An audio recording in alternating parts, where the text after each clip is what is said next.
بسم الله الرحمن الرحيم. Assalamu alaikum ve rahmetullahi ve berekatuh. Kadirli din kardeşlerim, kadirli milletteşlerim. Euzu billahi mineşşeytanirracim. Bismillahirrahmanirrahim.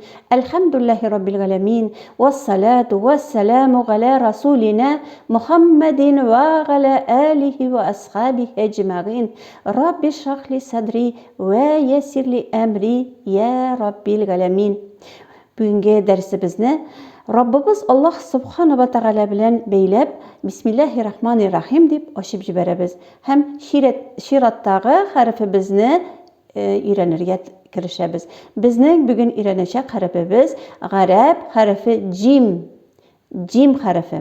Yazılışın anlar için toqtaga qarayık. Jim harfi ul bizning yolunun üstünden başlanada. Mine şuşulay ittirip asqa düşüp kite. Hem mine bu jirinde onun noktası bula. Jim harfi nersege uşagan? Ul bizning Ç harfine uşagan, mi? Tatar alfabetindeki Ç harfi var. Tek ul bizning nişik urnaşkan, onun başı urnaşkan sızıkının üstüne, endi mine bu nige uşaganı, şümişke uşagan ilişi askı yakka düşüp kete. Hem onun her vakit bulaşak, mine şuşu kuyruğunun ortasında bulaşak, onun nerse noktası var. Hem söz başında ul yazıla, mine şuşu astağı düşken ilişin ul bizning kaldırada, mine bulay ittirip, söz başına kelip basa. Hem mine bu urunda onun bulağının noktası. Jim harfi şuşulay basıp tıraşak sözünün başında. Hem sözünün ortasında da ol bizning basıp tıraşak mine şuşundu ittirip iki yakka tutaşkan urunu bulaşak. Mine bunda onun noktası. Mine qarayık әле. Ул mine söz başında kelgende özünün ortından keletirgan harfke mine bu urunu bilen tutaşkan bulaşak. Ortada bu yaktan da tutaşkan urunu var, bu yaktan da tutaşkan urunu var. Ul bizning gadi harf dedik. Aldağı kelgen harfke de kulun bire, ortağına da bire, iki yakta da bizge ul tutaşkan urunu bulaşak. Hem indi söz azağında ul yine özünün alfabette turatırgan kıyafetin ala. Mine bu urunu bilen ul tutaşkan bula özünden aldağı keletirgan harfke. Aytdik, onun ismi Jim dedik. Onun ismi Jim. Ul nişke avaz, biretirgan avazı C. Min yazıp koyam onu nerse dip, D-J dip. D-J dip. Bu cemaat D-J tugel, bu C. Bizde nindi tatarlarda ne var harf ona aşağıdan? J harfi var. J harfi, mine bizden tatarlarda J harfi. Jir degendegi, jir degendegi. No, Arap cimi, ul tatar harf, tatar J'sına aşaman. Jir degendegi cim, jir degendegi J tugel, ul C. Hem nişke dedik, mi? Nişke. C. Qarayız indi harakeler bilen. Fatha bilen ul C. Dc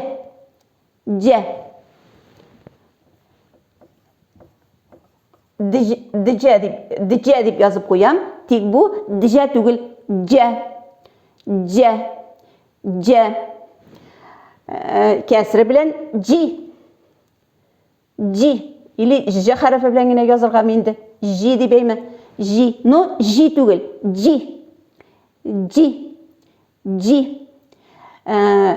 Damma bilen ul bula. Ju. Ju.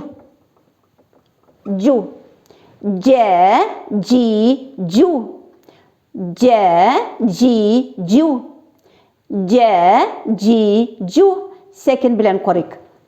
Sekin bilen yazıp koyabız C harfin. Onu okurga, bunda onun sekini bula. Onu okurga alabız E harfin. Hem okuyabız Ecce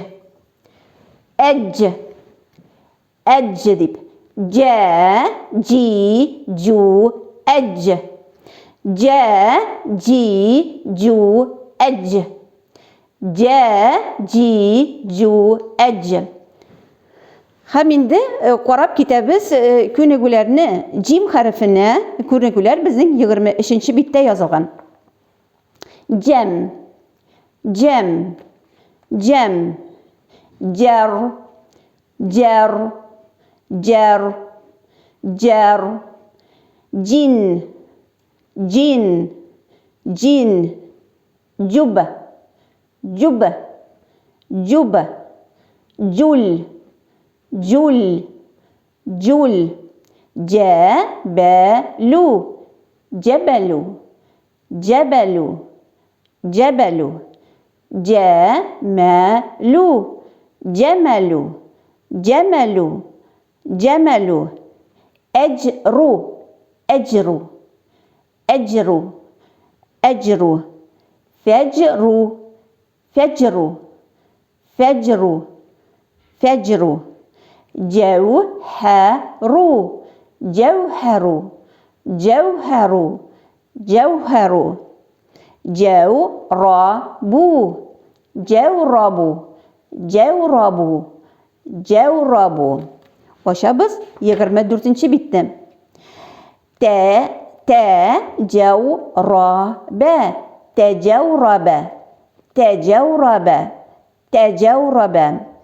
Yetecevrabu, yetecevrabu, yetecevrabu, yetecevrabu. İsteclebe, isteclebe, isteclebe, isteclebe. Yesteclibu, yesteclibu, yesteclibu, yesteclibu.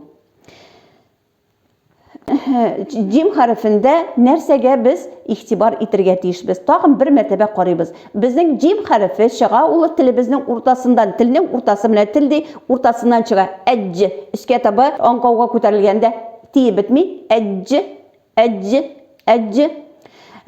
Ul nishkə ovoz. C, G, Ju, ecc. C, G, Ju, ecc. C, G, Ju, ecc. Əğuzu billahi mineşşeytanirracim. Bizning əbilərimiz indi tatar harfləri bilən, kirillitsa bilən öyrəngəndə nişkə etəli. Əğuzu billahi mineşşeytanirracim. Racim. Mənə qarıyız. Ər-racim. Cim. Ər-racim. C harfin bulurğa tiyir. Ər-racim. Ər-racim tügül. C aytilirgə tiyir. Tatar jir degen sözdəgi J harfi bilən tügül. C deb aytilirgə tiyir. Hem yazılışı boyunca da bula yazılışlı bizning tağın bir neçə hərfimiz bulacaq. Hem mənəmində tağın bir bir turunda aytib gedəsim keliyor. Yazılğanda siz Qur'anda görəşək biz. Ol indi bulay bu bizning neçik klassik yazılışı. Biz hər vaxt Qur'anda mənə bulay görək biz. No tağın bir türlü yazılışını görürgə mümkün biz. Məsələn yazılğan bula C hərfi mənə şulay.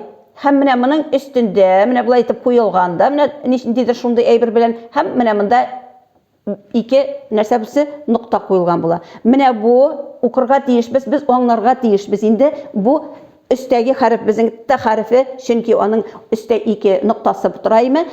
Bu mənsə C hərfi. Prямо C hərfinin üstündə görürgə mümkün başqa hərflərini. Yeysə mənə bunday işraqda bulurğa mümkün, eymi? Mənə bunda mənə şulay ettirib qoyulğan bula. Bu indi bula mənsə bu ləm hərfi C hərfi üstünə yazılğan. Mənə bunday yazılışlarını da görürgə bula.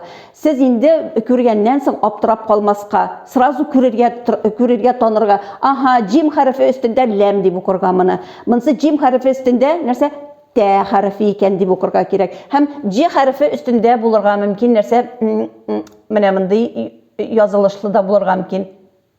Mənə B hərfi.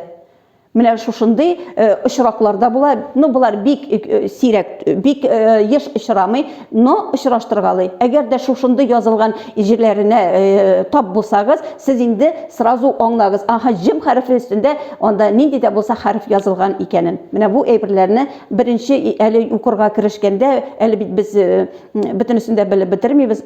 Аптырап торабыз инде. О, мин бу хәрефне белмим дип аптырап тормагыз, сез аны беләсез. Аха, мин менә сезгә әйттем, что біз сізге оны аптырамаска, оның үстінде нинди хәреф була, карыйсыз нукталары койды. Үстә булса ике нукта, ул безнең тә хәрефе була, аста ике нукта булса, ул безнең я хәрефе була, үстә бер нукта булса, ул безнең нун хәрефе була, аста бер нукта булса, ул безнең бә хәрефе була. Менә бу нукталары буенча без шушы хәрефләрне таныйбыз. Һәм менә ха хәрефе, җим хәрефе, ха хәрефләре өстендә үк булырга мөмкиннәр. Алар менә как будто кушылып бер-берсе өстенә менеп язылган кебек язган урыннары да бар. Менә шушы әйберләрне сез инде төшенеп калсагыз, иншаллаху тәгалә бу дәресне сез инде яхшы итеп үзләштергән буласыз.